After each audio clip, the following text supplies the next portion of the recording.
Hi students, good morning. Again we are back with the same chapter number 16, light. So today we are going to start with the new topic, regular reflection and diffuse reflection of light. So let's see what is regular and diffuse reflection.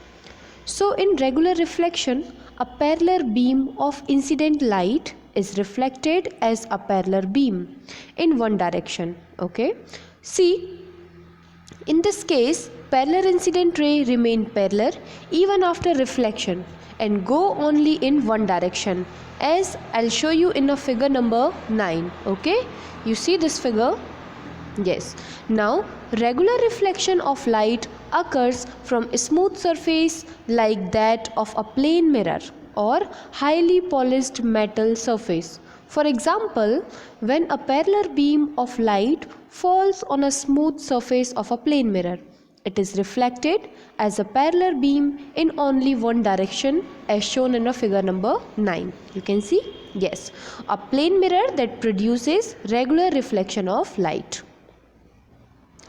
But in regular reflection of light from a smooth surface can be explained as follows. Like, all the particles of a smooth surface like a plane mirror are facing in one direction. You can see this is due to this the angle of incidence from all the parallel rays of light falling on a smooth surface is the same, and hence the angle of reflection for all the rays of light is also the same. Now we can see in diffuse reflection. Okay, so in diffuse reflection, a parallel beam of incident light is reflected in different directions. See, my dear students, if we will talk about figure number 9, that is regular reflection, you can see all the lines are coming in one direction, are going and coming in one direction. But when we will talking about diffuse reflection, see, the incident light is reflected in different direction. So the same way, a parallel beam of incident light is reflected in different direction. So in this case, the parallel incident rays do not remain parallel after reflection. They are scattered in different directions, right? As you can see in figure number 10. So this diffuse reflection is also known as irregular reflection or scattering. Okay, and the diffuse reflection of light takes place from rough surface like that of paper, cardboard, chalk, table, chair, wall. We can take any example, right? Yes. So the diffuse reflection of light from a round surface can be explained. So let's see.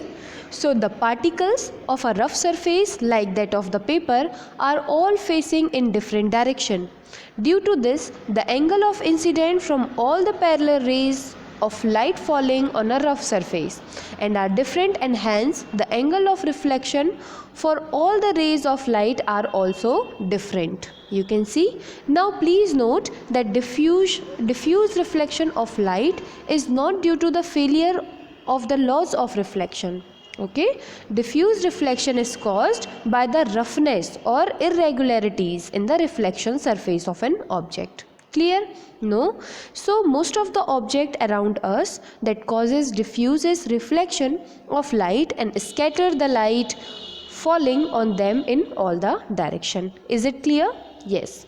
Now let's continue with the next topic, that is formation of image in a plane mirror. So how a image form in plane mirror? So when an object is placed in a form of plane mirror, its image is formed in a plane mirror. We can locate the image of an object in a plane mirror by using the law of reflection of light.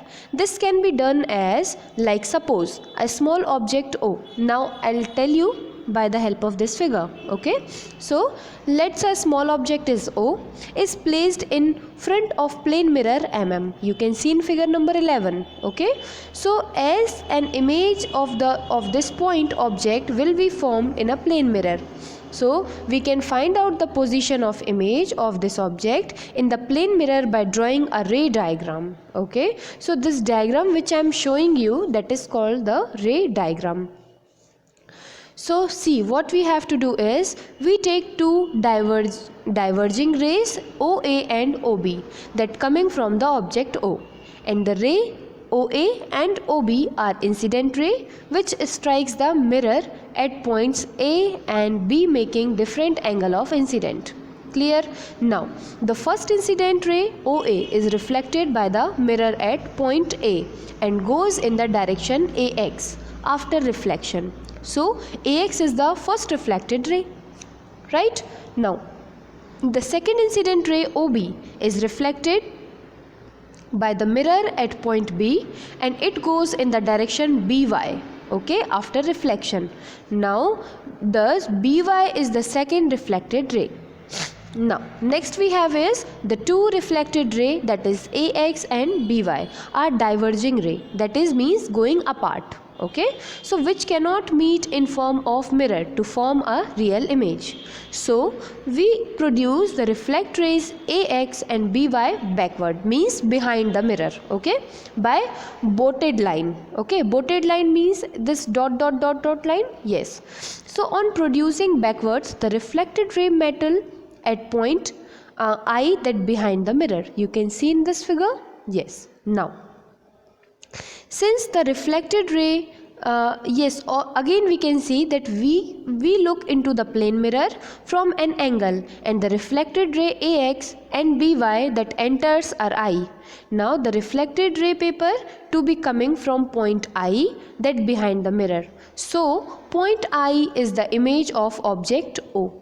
Understood? Now let's see some characteristics. Okay, such a virtual image cannot be obtained on a screen or not. So that characteristics, like the image formed by plane mirror is virtual or unreal. Okay, the image formed by a plane mirror is behind the mirror, and the image formed in a plane mirror is a small distance behind the mirror as the object in front of it.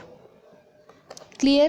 Now next we can say that the image formed in a plane mirror is the same size of the object. Understood? Now the image formed by a plane mirror is erect. Yes, and the image in a plane mirror is literally inverted. Clear? So you can see in this figure 11, that is the formation of image of a point object in a plane mirror. Okay? Yes. Now see, reflected image can be reflected again. Okay, this is again a new topic, that is reflected light can be reflected again. How we can reflect? But this topic we will continue in our next class. So till here you read this and please find out the figure number 11, formation of image. Okay, yes, thank you.